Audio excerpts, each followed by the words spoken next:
if you do not have some hard lessons in your 20s, you're probably not doing them right, or you're Mm. maybe saving something bad for your 30s. So most people are going to have some like tough lessons. I think actually like understand what to take away from that, apply it to the next thing. And I think also sometimes we view the like what to take away from that as like, oh my God, now you finally figured this out. Definitely not. Like,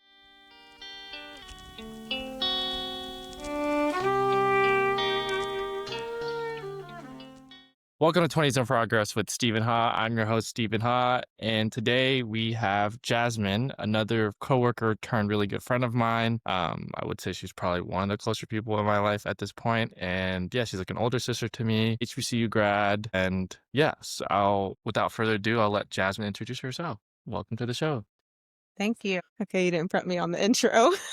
Ex- um, That's the first question that I start off with is, for people to start off their intro, like, where are you in your 20s and where has your 20s taken you so far? Use that as the intro. Gotcha. Okay. All right. So where am I in my 20s? Where have my 20s taken me so far? I actually had this conversation with my parents Mm. a couple months ago where I asked them if they could like name the chapter of their 20s, like what would they have named it?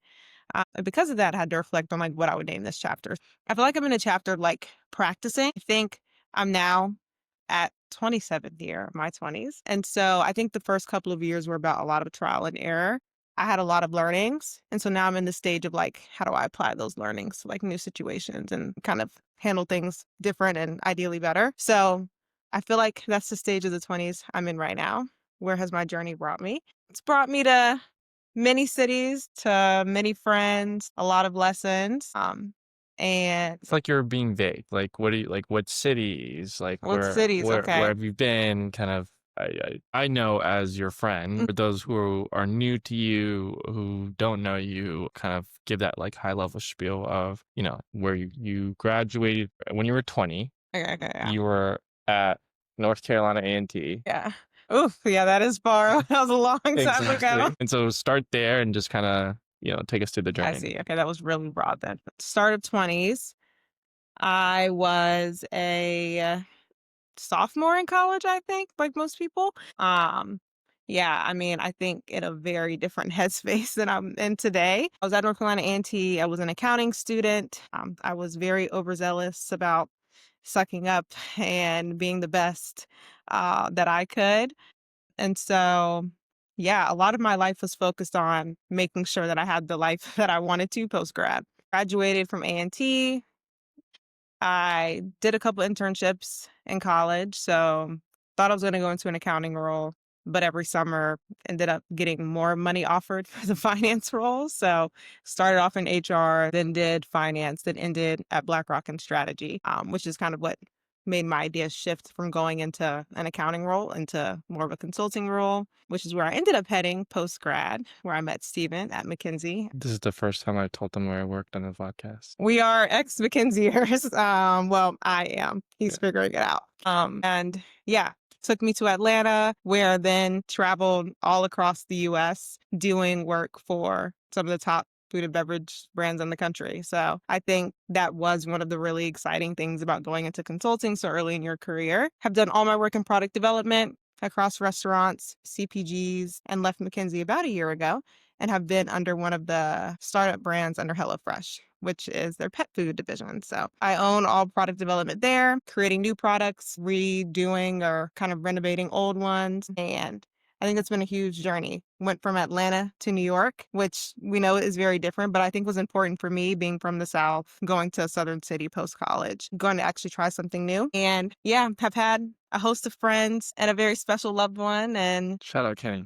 shout out to Kenny. And yeah, that's where I'm at No, now. I mean, no, I think that's a really great introduction. I think that really encompasses like your journey so far in your 20s. A couple of follow-up questions. I think you just talked about how you were originally an accounting major and then you thought you were going to go into finance and now you fell in love with product and food. So kind of take us through that journey of just like, what about food and what about product kind of really intrigued your mind? And how did you embrace the shift of you thought you were going to do accounting, you thought you were going to do finance, and now you've more or less found your niche of food and bev, and product design? Like, Yeah. was it scary? Was it inspiring? Was it exciting to get closer to your passion? I think a lot of people in their 20s, and 20 somethings that's like one of the North Star things that we're trying to figure out is what is my passion? What am I interested in? So it's really cool to hear that you've found your niche. And so, and it's very different than what you thought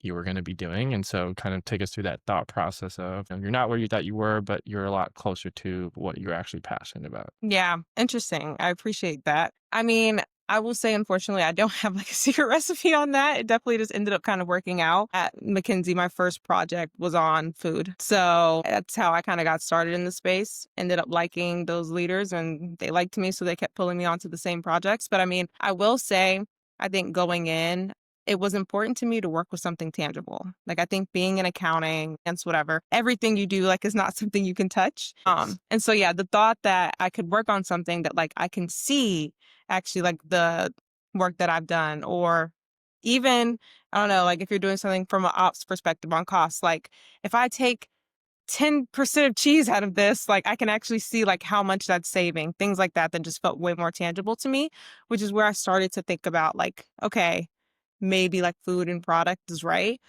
And then like as I continue to do projects on it, I think it's really cool to be able to influence the world by like Sure. making things better for consumers.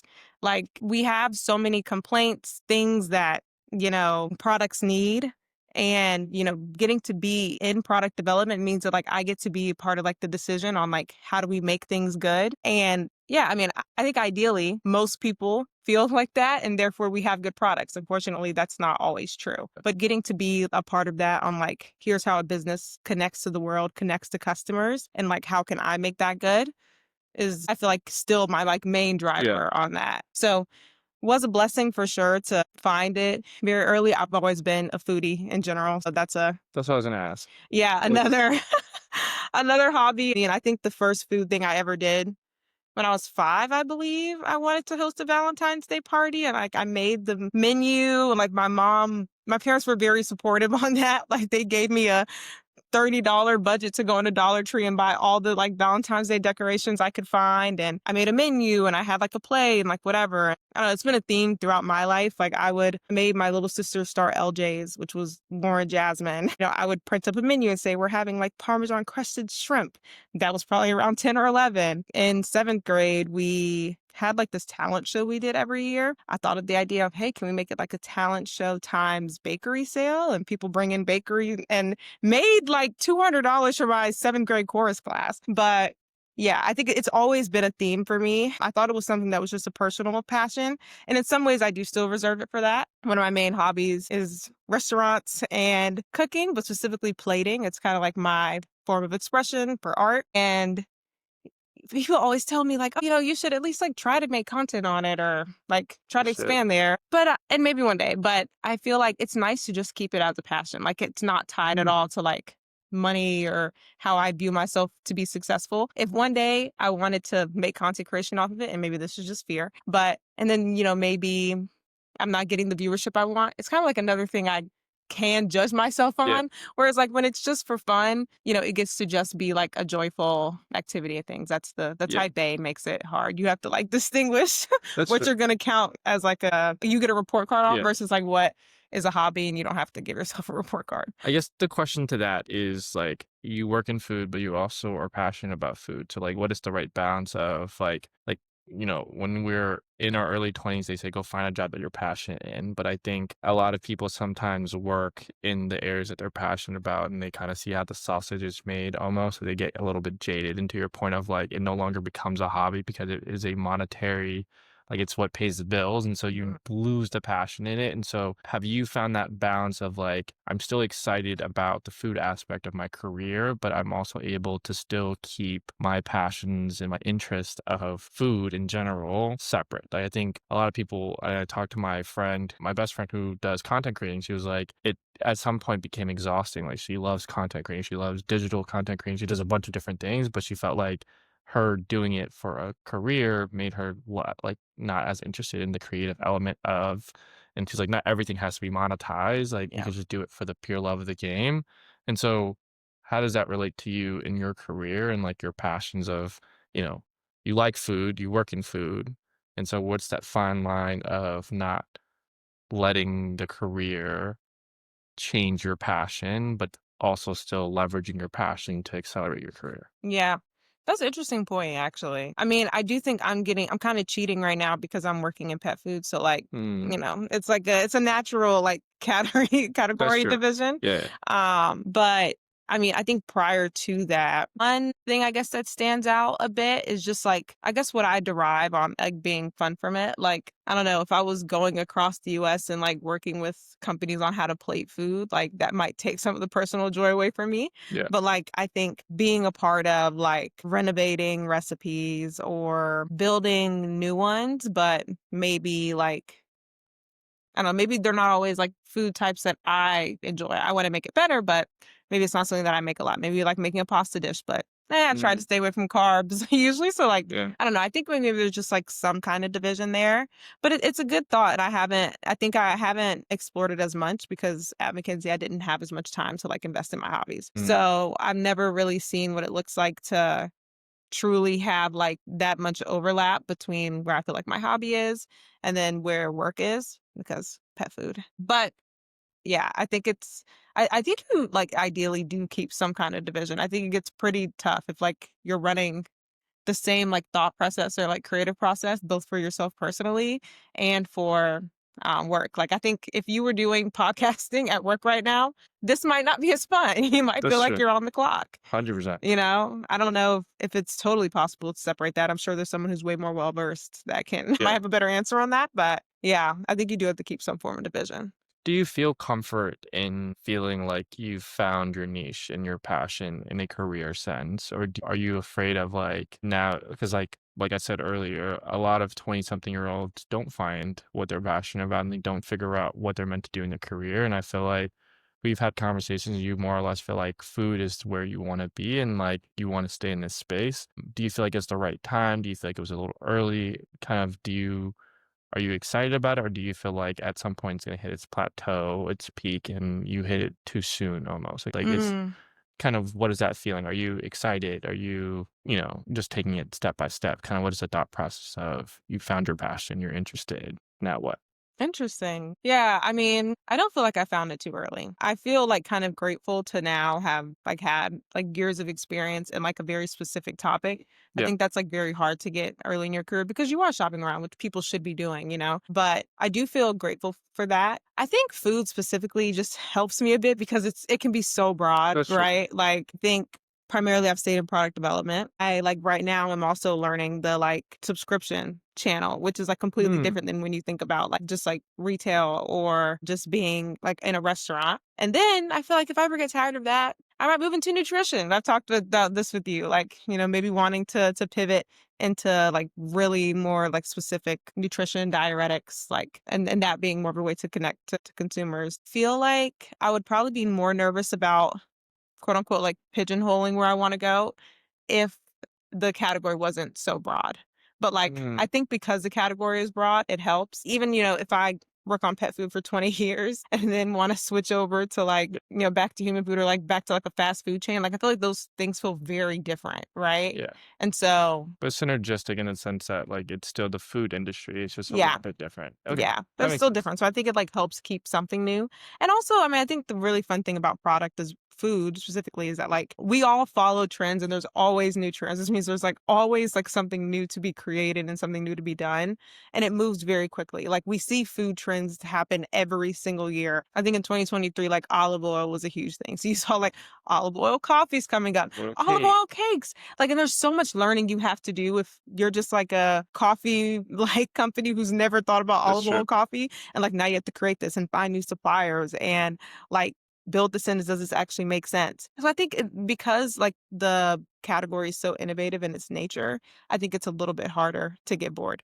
Yeah, Yeah. So that's really thank cool. you that it was food, I guess. If it Yeah, had been like nuts and bolts or something, or like, I don't know, trees, paper, like a paper company, that's going to be corrugate. I don't know. I'm like thinking of West Rock right now, but like, I don't think they've had much innovation in the Yeah. last 5 I mean, years. they changed their mix in terms of, like, water. I mean, they changed their mix of, like, what is recycled paper versus, like, from the trees. Like, they it's like a Okay. different it's like cement is what I've heard done my research on of, like, cement companies have a proprietary mix of cement to, like, water or whatever, and so same thing with Keurig companies, they'll Mm. just change their recipe of, like, being able to still hold the same type of strength with using less actual, like, paper or, like, wood, essentially. Yeah. Okay. So, yeah. Maybe I spoke too soon on West Rock, even though I think that's more fun for the scientists. Yes. You know what I So I think mean? that's like I think that is the takeaway from this conversation or this part of the conversation is more Yeah. so just like is finding things that intrigue you. I think even as we're setting up this podcast, we were talking Mhm. about you should have been an engineer. And like I feel like I've also been told similar of like I should be an engineer of just like I think either you find things that you're passionate about, or you find things that you're good at, and then try to find those things that match to it. So like if it's science and like Western go working for a paper company on pun intended, it may not make sense for you if you're not passionate about paper, but if you're a scientist and you like kind of the mixology of like the Mhm. right mix, then that might be a good industry for you. And so I think for the 20 something year old, is it fair to say just like be more in tune with or just ask yourself, what are you good at? What are you interested in? And then you can move from there. Like that's like kind of helped you find your niche and your passion is like you did some introspection, realize, hey, like you're going to be good at business regardless. So you have the accounting, the finance, the consulting toolkit, but it's like asking Jasmine, what is she interested in? And food. And so finding a way to use those three things that you're good at already on paper, but then now channeling it into something you're passionate about. Yeah. No, completely agree. Yeah. What a great synthesis.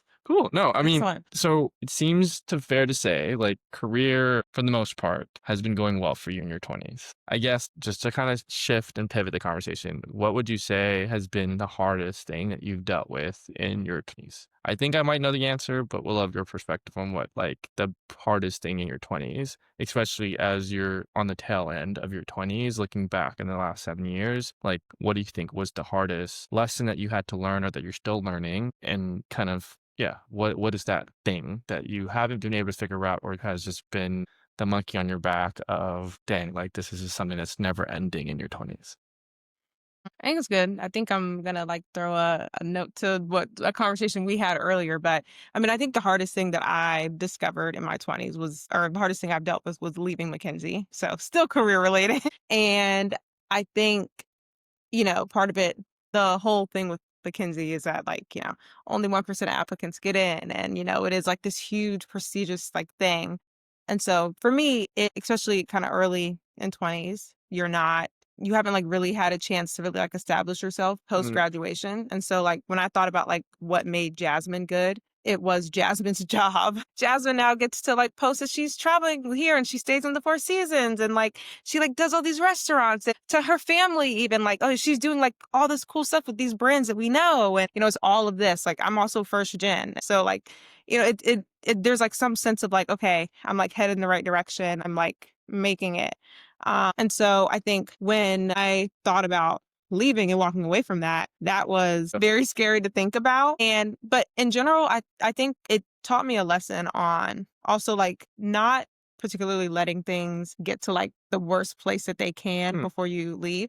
For me with McKinsey, it was like a very aggressive case of burnout. I had had multiple just like really tough studies. I was kind of losing momentum and really also wanting to just establish a life outside of work. I think that was pretty Yeah. important to me. Like I wanted to have some sort of identity outside of what I did. And I found that really hard working like almost 80 hours a week. Right. And like constantly traveling. I traveled every single week, halfway across the country fully across the country for like 7 months, And so I wanted just a chance to like to build a life. I'm like, actually, I value being able to come home and why are you laughing? No, Sorry, I agree. yeah, That's no, why I'm like, yeah. Actually, I value being able to come home and like cook a meal after work, or like I value being able to just wake up in my own bed. Like those felt like luxurious moments. That like random Tuesday I was home and I'm like, oh my gosh, I can like clean up my bathroom on a Tuesday. Like I'm get to like live kind of normally. Like I don't have to plan out every single thing that I'm gonna do for the month at the beginning of the month, because if I don't, I'm only here like Yeah. 48 hours a week. It just got to so much. And I wanted to be able to like still push in my career, but not have to like give that much time. But I think the how long I stayed caused burnout. And so I guess in general, the hardest thing I faced in my 20s is both leaving McKinsey and burnout, like from that. And that was hard for me. I feel like when I left and when I just felt very burnt out, I feel like I lost my motivation, which was horrible. Like it was just horrible because it was nothing I'd ever experienced before. I think for the people who are like type A and have been like trying their try hards their whole life, I've made many mistakes. I made many like things that I should have and could have done a lot better. But like the one thing I always knew about myself was like, yeah, I'm acing this test. I know that like I'm gonna get this role or whatever it was from childhood to post college. Like I remember, I think in kindergarten, I've never said this out loud, they were going to fail me because I like hadn't learned that I needed to close my A's. Like, so I would make a U when when it was supposed to be an A. So I wasn't closing it. So like whenever I would try and do an A, it looked like a U because I like wouldn't close They're the gonna loop. fail you in kindergarten? Well, because they thought I was spelling everything wrong. All of my A's look like U's. Exactly. It's like, is he okay? It's an apple. It's an apple. Apple. But I remember my mom told me that. She's like, Jasmine, they're gonna fail you if you don't like figure out how to close your A's. Was in AG like 3 years later after that, because I don't know, just like trying so hard. Like, oh my God, that would be the worst thing of like my entire life if they fail me. And having that sense at 5 that I like worked hard and kept practicing over and over and over again. And I think even like by 5th grade, like I had like made a thing that I was always gonna have the longest paper in class. And like I think that was just spurring off of all the writing that I had practiced. Like, okay, that was such a tangent. The point is that not having that like internal motivation that like has always been just Success. well, Yeah. it's also just been a well for me. Like, I never didn't have motivation. Like, I never didn't have that. I'm like, okay, I got to keep pushing. I got to keep pushing. I got to keep pushing. The motivation was to be great. Yeah, and I'm just like, I don't get tired. I don't get tired. And I remember like even thinking sometimes if I think about, students in class who like, what do you mean you didn't like care what grade you got? Yeah. Like I never understood how that worked. But then I also always wondered like, how do you like build like that motivation in people? Like, because it was something that was just one that did come naturally to me. Yeah. So losing it, I felt like my life was over. I felt like my life was fully over. Not having that, because it's like, where do I go? I don't have the motivation to fix my situation. So like, and I don't know how to motivate myself to be motivated Because I don't have motivation. what motivated me has kind of like is gone. I don't know. I have no idea. Yeah. So yeah, that was tough. And I mean, that's I think something I'm still working through. Yeah.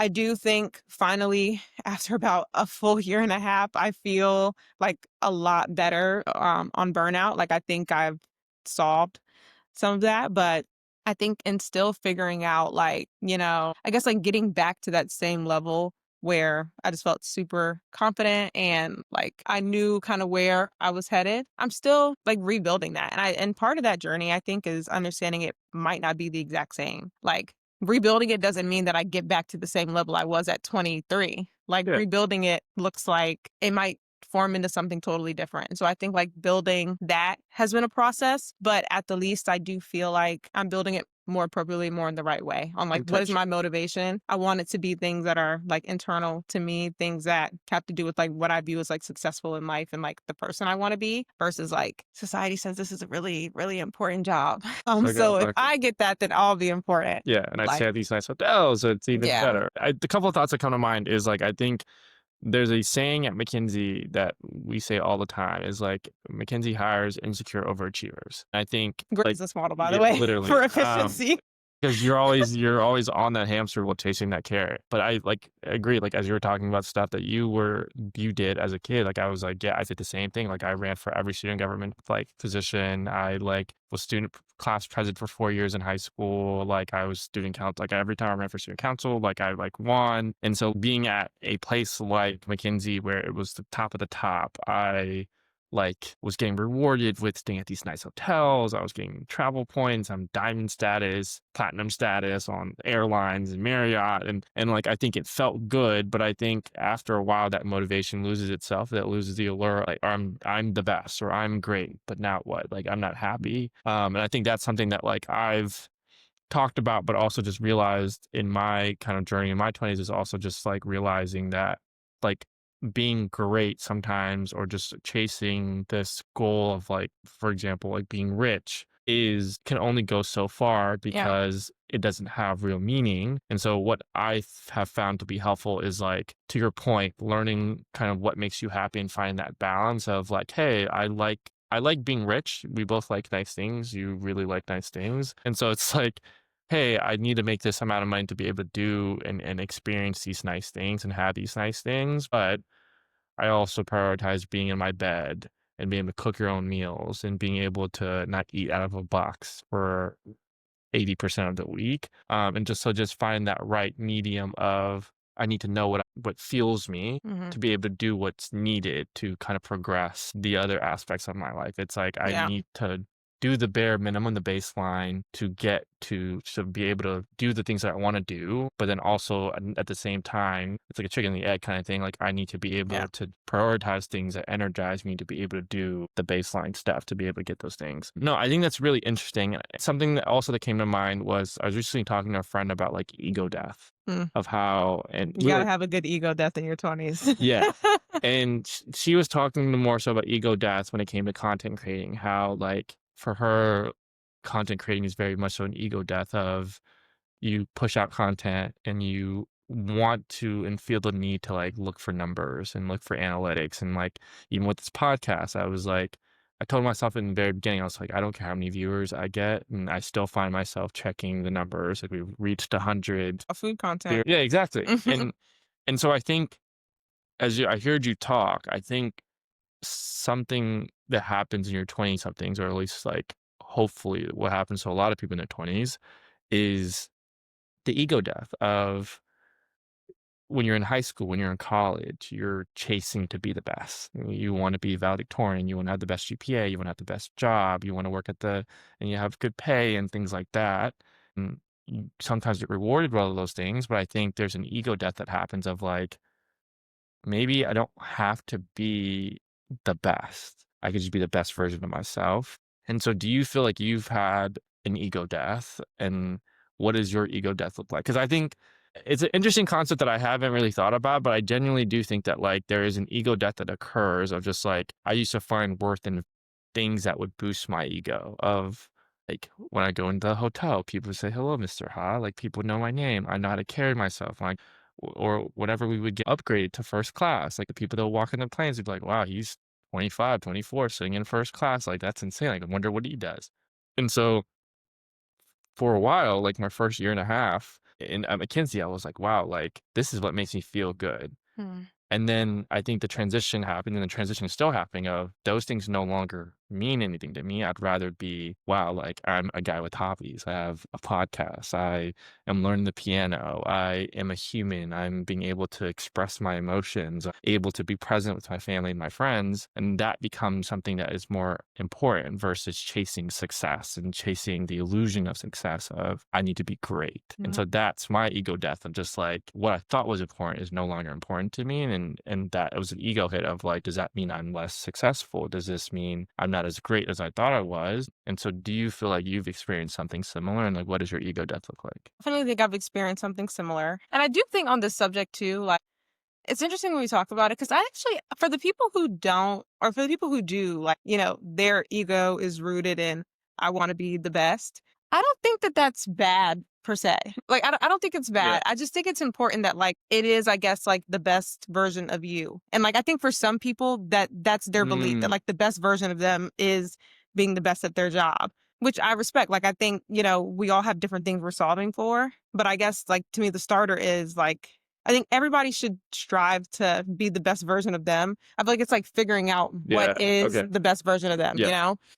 But yeah, I definitely think I've had that. I mean, I think pretty similar to your story on McKinsey and I mean, just like all the status, more so from airlines and hotels and things that you get from it. It's nice. It's nice. It's really nice. Love being told when I check in to a flight is, "Thank you for being a diamond status." Like, It's like, yeah, you're welcome. You're it's like, welcome. yeah, Thank you for more points after this yeah. day, you know? But I think for me, it was less about those things becoming not important and more about like things being highlighted that I realized were important that I was bad at. I think I remember I used to be kind of stressed all the time. Sorry if there's any McKinsey people watching this, but I used to be stressed out all the time because I would work with certain like McKinsey leadership and I felt like they weren't always the nicest, kindest, like type people. And I know that exists everywhere. But like I think specifically in jobs where like you are giving so much of your time to work, it's high pace, it's stressful. If you've been in it for over a decade, like I think you don't always take the time to realize how you're coming across like the character that you're showing. Mm, And it was really important to me to be a person consistently that is like something positive in people's lives. Like you won't always be, you know, perfect and great and like whatever else, but like I wanted pretty much in like all interactions that I had for like the character that I like working on and like hopefully is good to showcase through. And I think that gets a lot harder depending on like the different stressors you have in your life or different issues, work life balance, things like that. So I it was one thing that used to kind of stress me out about still staying there. And I think I didn't like have the time to do some of like the personal development on things that I wanted to work on. Like yeah. one huge theme for me in 2024 was working on communication and vulnerability. Steven knows when I first met him.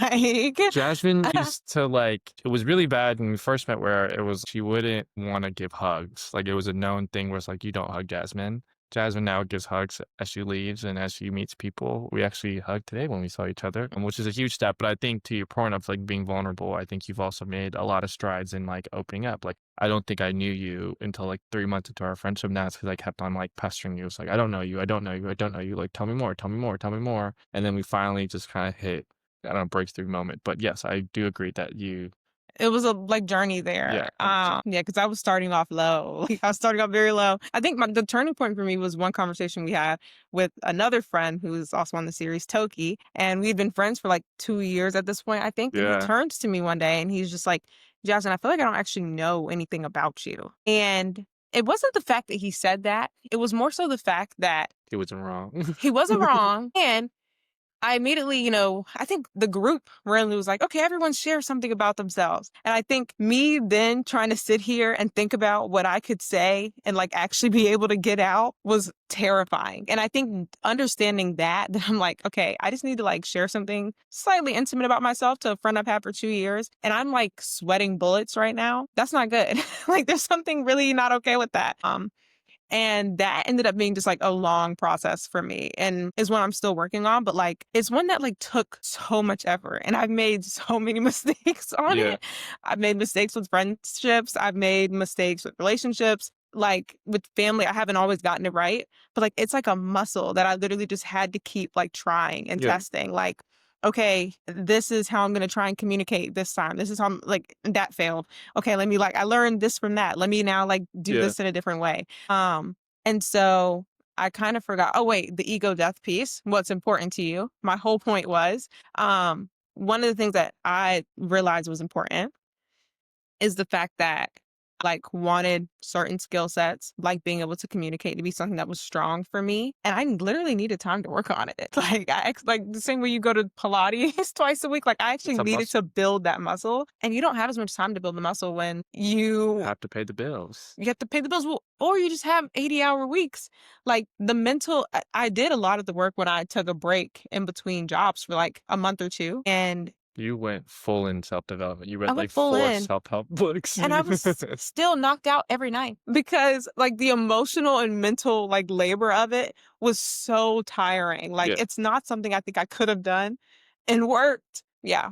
No, So I definitely, like, resonate with a lot what you said. I think, in true consulting form is I think the takeaways I got from is, 1 is redefining what success is. I kinda talked about this with the episode with Toki of, like, redefining what love meant, like, and no, redefine what rich meant. I remember I was Mm. talking in the episode of like, to me, growing up poor, being rich was like having all the money in the world and being like being able to just buy, do whatever you want. But I think I was on TikTok and I like watched a video of a family, and in the comments it was like, "You're so rich."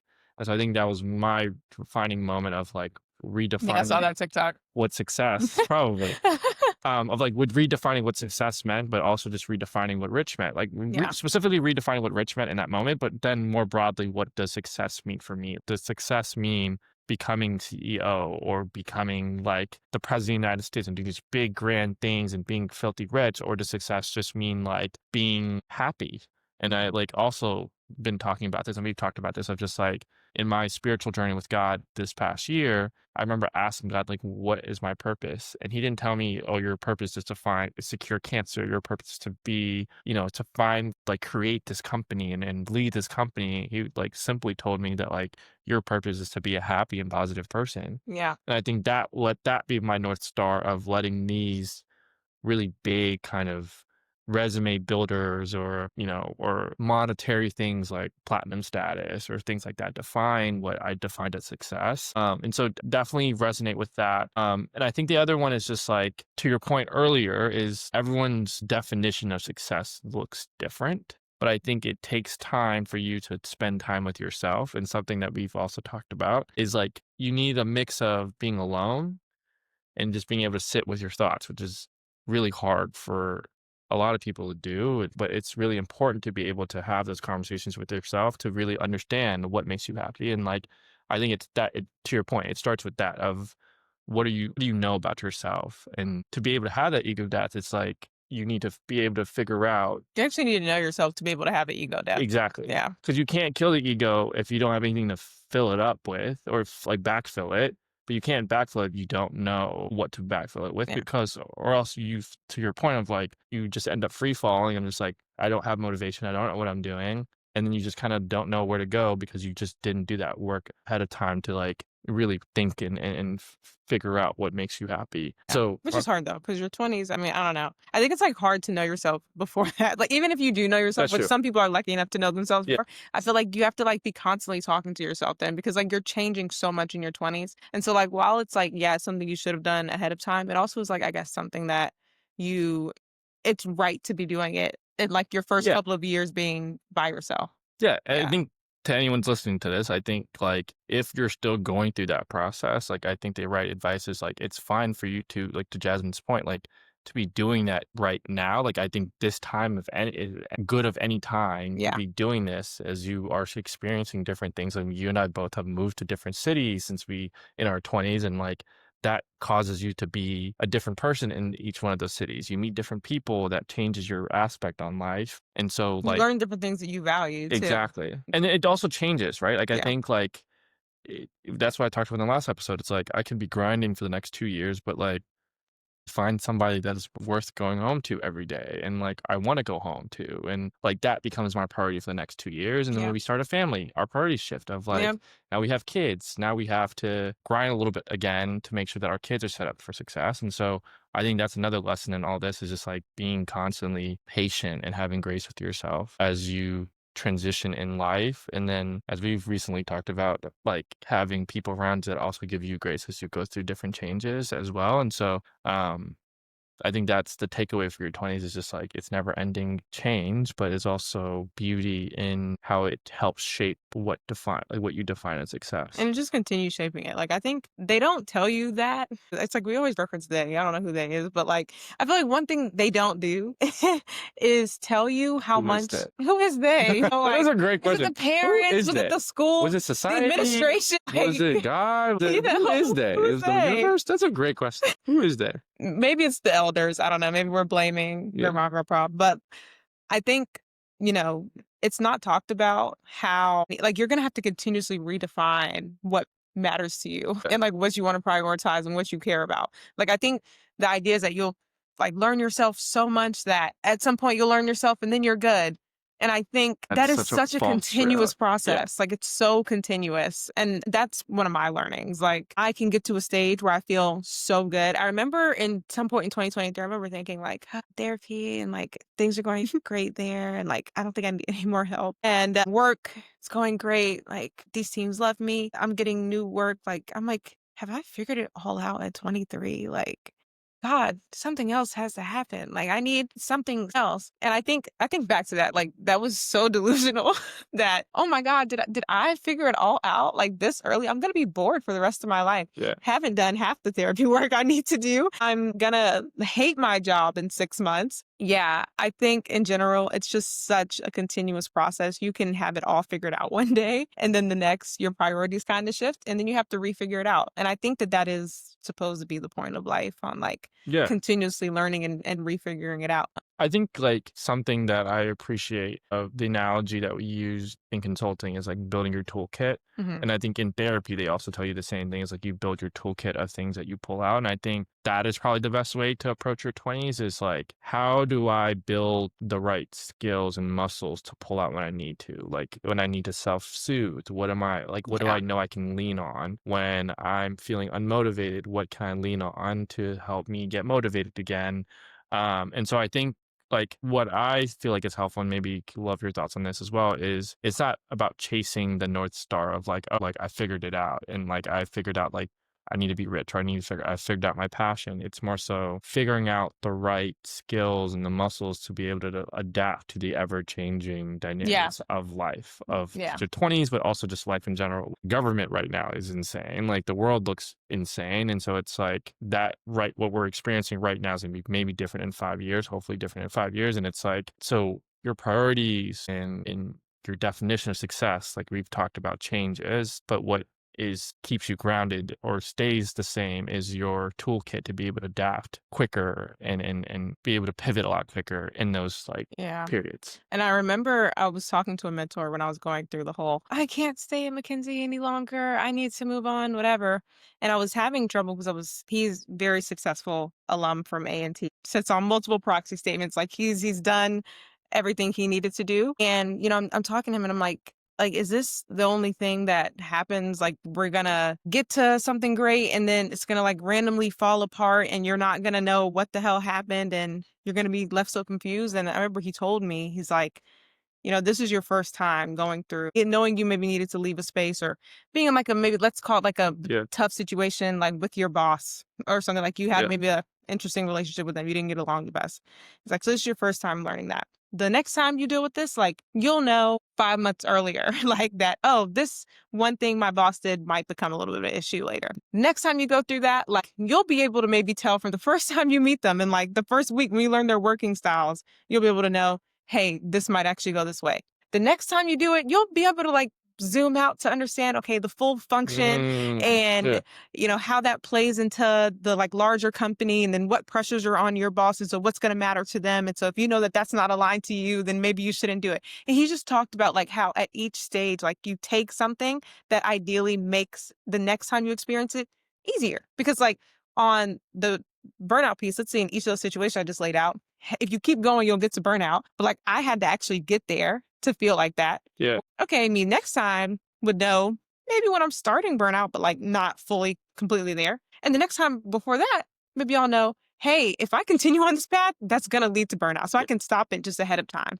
And so it's just like that continuous piece on, okay, learn this, applying it. And because I'm applying it, my life is getting easier. I feel like that's why, like, I look Yeah. at sometimes my grandma, like, and it seems like they've figured out so much life. But I feel like if you are doing that and you are taking pieces from like every lesson and applying them and ideally not making the exact same mistakes, eventually you have a really good toolkit and you can pull out a ton of things to make life go smoother. And So, I was telling a younger colleague of mine recently, and I was like, one of the things that I really appreciate about McKinsey was that like McKinsey teaches you that it's okay to fail, but you need to fail it's fast not okay to repeatedly fail. and not make the same mistake twice. And Yeah. I think that becomes, and I've actually, as you say that, I think that is actually the lesson in your 20s is like your 20s is your time to fail and it's your time to try different things. It's your time to make mistakes and things like that. And the objective is to not strive for perfection, but rather to just make sure you learn the lessons that you need to learn so that you prevent the mistakes from happening twice, or that you can get over the low periods a lot quicker. And so I think if Or not then get to them. yeah, yeah, you can prevent it from that point. And so for any like listener, it's like as you're going through these trial and tribulations throughout your 20s, it's fine for you to make mistakes, and it's fine for you not to have it all figured out right now. And it's okay not to be perfect, because perfection, what is perfection, right? Perfection is subjective. And so it's fine for you to do those things. And I think the objective should just be, how can I take the lessons that I'm learning from this moment and apply it to the next situation? And I think that also helps as you're going through like low moments. Like I think I've started to kind of reframe my thinking of when I'm going through really low periods of like depressive states, or really hard moments where I'm a little bit alone, or a tough breakup, a tough time at work. It's like knowing, one, this moment is temporary, And that's a learning you get in your 20s, because the first couple times it's like, "Oh, my life is is over." over. Yeah, exactly. It's like, This okay, is the worst thing I'll ever this is the feel. worst. I'll never get past this, and it's never going Exactly. past it. Yeah. But it's knowing that like, hey, like I'm gonna have multiple of these moments. I just want it to not feel as hard, or I just want to be able to get through it a lot quicker. Yeah. And so I think that is a reframe that I've done, is just like, okay, it's hard. I'm allowing myself to really like feel the toughness and the emotions, but also at the same time ground myself in what are the lessons that I need to be learning from this. And I think that has been helpful just in general, of just like, hey, this is just another chapter in my life that I'm learning a lesson from that I can now apply to the rest. So, in the interest of time, to pivot, there's two questions that I like to ask all my guests. The first question is, if you could talk to 20-year-old Jasmine, so just ground yourself. You were at North Carolina A&T.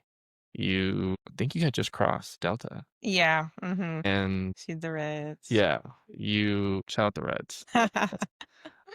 Take me back, and just take yourself back. What would you say to 20-year-old Jasmine? Get as deep, as philosophical. Honestly, this is going to be so cliche, but I would just tell her to love herself. I think that like there were a lot of decisions I made in college that were purely that decision because like I did not have the love for myself that I needed to have. And so therefore you're in a lot of situations you shouldn't be. You have certain relationships you shouldn't be in. You have certain friendships there's no reason that you're still interacting with this person. But if you don't have love for yourself, you're like, well, anything can kind of come and go and pass and I'll deal with it. And I think for me, one of the biggest changes in my ability to give myself grace and give others grace, because like I think we should all have a ton of love for ourselves. And so sometimes when people don't make what I feel like is the best decision by me, maybe they're making the best decision for them. And at the end of the day, that's the most important relationship for them. So, I try to think about things from that perspective. So I think just in general, that shifted my whole view. But yeah, I would say, like, girl, you got to learn how to love yourself. You got to learn. I think for me, it's just a process, but is one that I've made, I feel like, a lot of progress on. Like that change is what I think has shifted the most things in my life more than anything else. How do I make sure that at the end of the day, when like I'm looking in the mirror, I'm happy with the person that I see. And, I know that regardless, I've got her. So I would tell myself that. Do you think you figured it out? Have you found how to love yourself? Because I hear you say that, and I'm like, it makes me smile, because like when I was at Howard, I actually started like a Love Yourself campaign. Like I was handing out little Love Yourself stickers, and I remember my mentor at the time was like, "Dude, you're telling everyone to love yourself, but do you even love yourself?" And I was like, "Yeah, Ooh, I love myself." And I was like, but I don't think you didn't like take. I didn't take it that I was like, I do love myself, but I don't think I knew how to love myself. And I Hmm. think even now I'm still trying to figure that out, but I'm like a little closer to like, I know what makes me feel good. I know like how to love myself. I don't Hmm. know if I've gotten to the point where I do love myself most days, but I mean, most days I do. I think there's some days where I don't. So do you feel like you've accomplished that? Or would you say it was just to remind yourself a little bit in that moment to love yourself a little bit more, not necessarily to like figure it out how to love yourself? Yeah, I feel like I'm still figuring it out, but I think I like what you said where it's like, I know that I do. I'm still figuring out how to do that. I feel like an example, I made myself a deal that I'm not allowed to say anything negative about like any attribute of mine until 2026. I'm doing like that for all of December. I feel like I've That's cute. gained a little bit of relationship weight because I'm in a happy one. And I see it sometimes. And I feel like I'll be in the mirror and I'm just like I need to, oh my God, I need to lose 5 pounds. Or my God, like this twist out needs to be better or like whatever it is. And so, but I've noticed I've been doing that so much more recently. And so one of the rules I made myself is like not allowed. Like you're not allowed to say anything negative. If it pops in your head, you can't really control your thoughts that well, but like shoot it out. Like it doesn't get to roll out. Yeah. And so I think that's one thing I'm testing right now on like another way to love myself. Like, how can we talked about this literally a year ago almost, where it was like, there were times where I would speak pretty negatively about myself. Like, I would be like, oh my God, like, I don't know why I said that. Like, oh my God, I'm so stupid. Like, I'd say something like that. And it's like, those things like really, they do impact the way you feel about yourself. And so that's one I think I've addressed aggressively.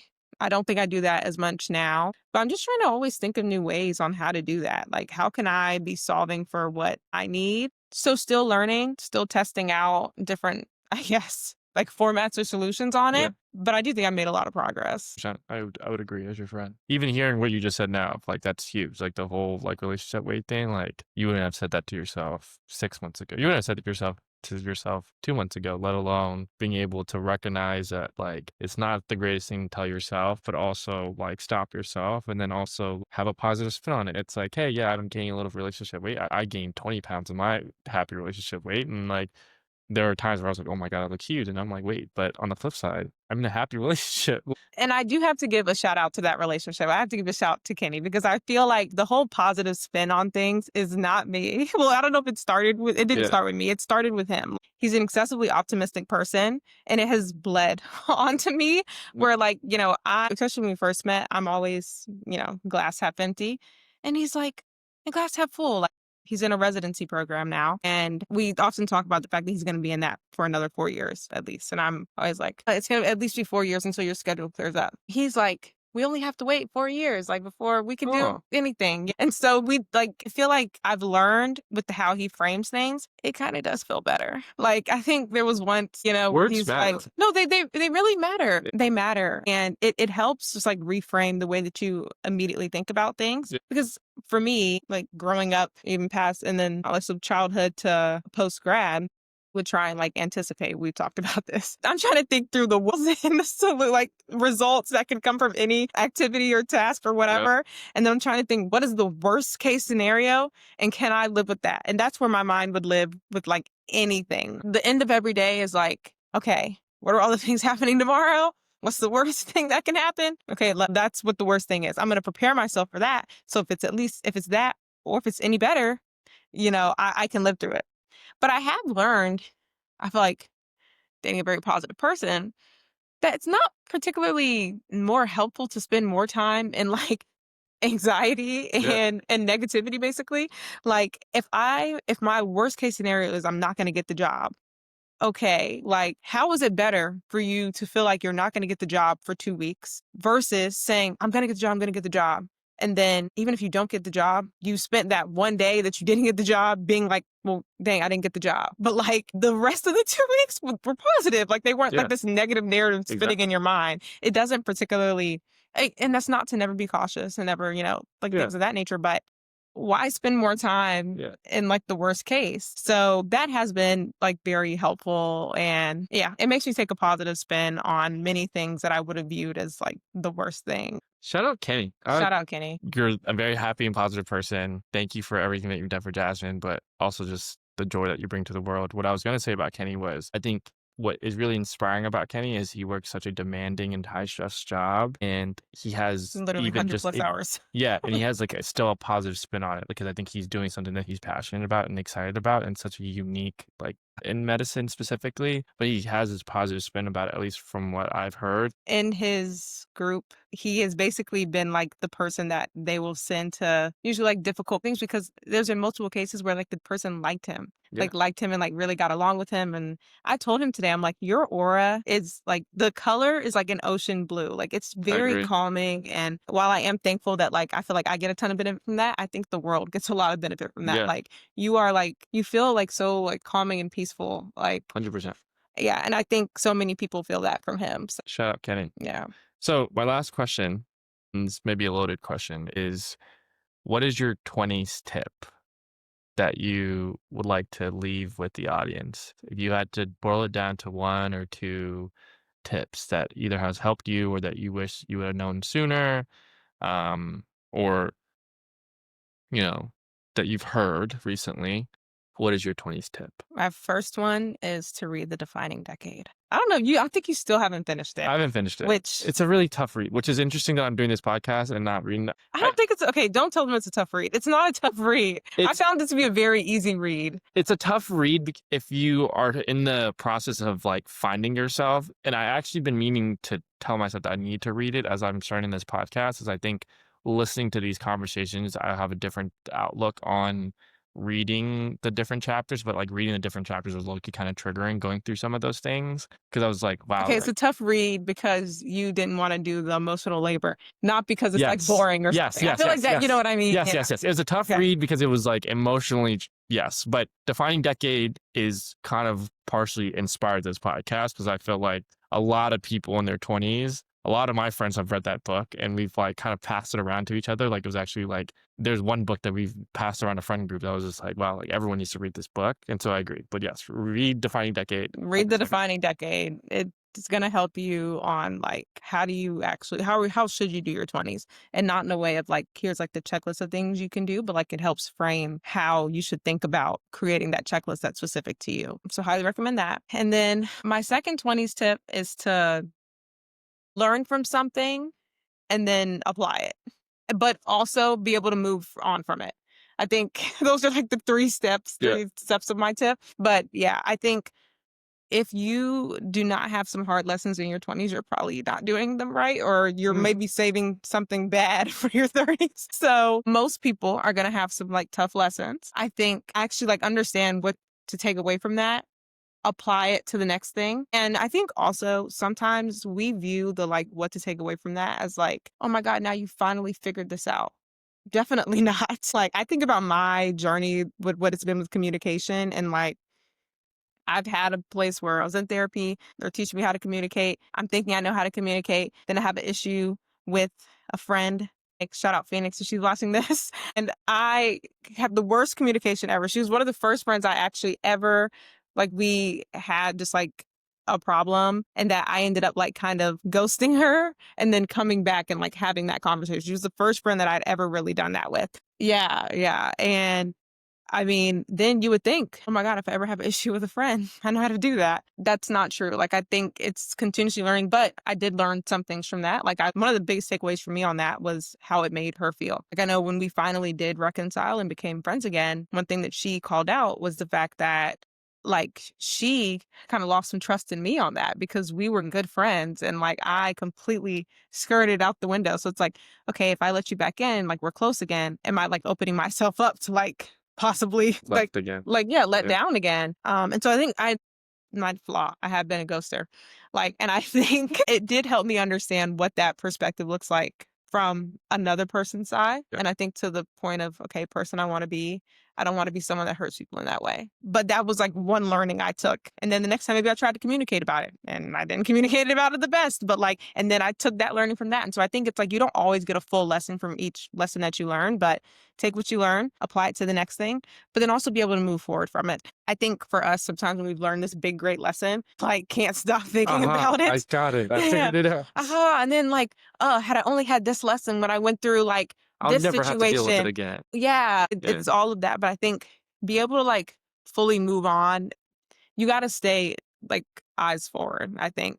I feel like the old saying, if you're like you're pretty much going to drive where you're looking. So if you're constantly looking at the past, Mm, you're not going to yeah. be moving forward. So I think it is like also just like if you're a person like me that overthinks and like dwells on things for a long time, learn how to shift your focus. And that's a process I'm still learning. But like learn how to get from backwards or sideways, maybe you're not moving forward at all, to like at least having your mind moving forward and then like seeing Yeah. that execute. But with the analogy of like driving, like when they tell you to, like when you first learn to drive, it's you look at all mirrors, including the backwards mirror, to be able to move forward. Like you can't switch lanes to go faster in the lane that you're in, and if you don't check your side mirrors and your back mirror.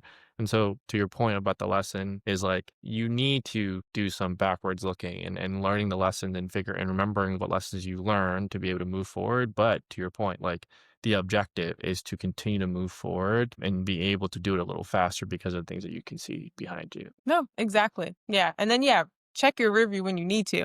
But like that shouldn't be Your where it focus. shouldn't be your focus. Yeah. So, yeah. Cool. No, appreciate you for doing this.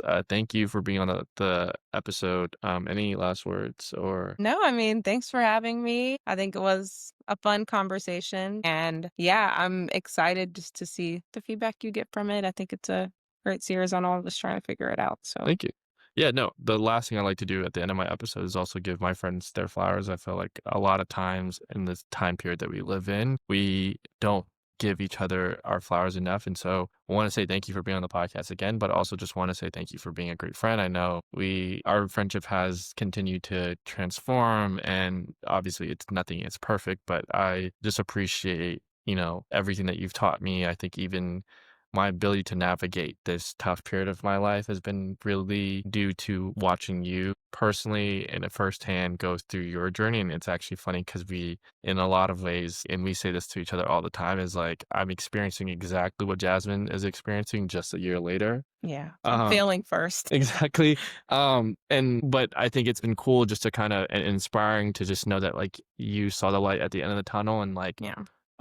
and you took it on the chin and continue to grow. And I think you continue to grow every day. And I think watching your growth as your friend has been really great to see. And, obviously now we get to hug and tell each other that we love each other, even though she doesn't tell me she loves me back all the time, but we're getting there. But Maybe no, by 30s. maybe by 30. But no, I'm proud of you and thank you for being a great friend. And yeah, thank you for being on this episode.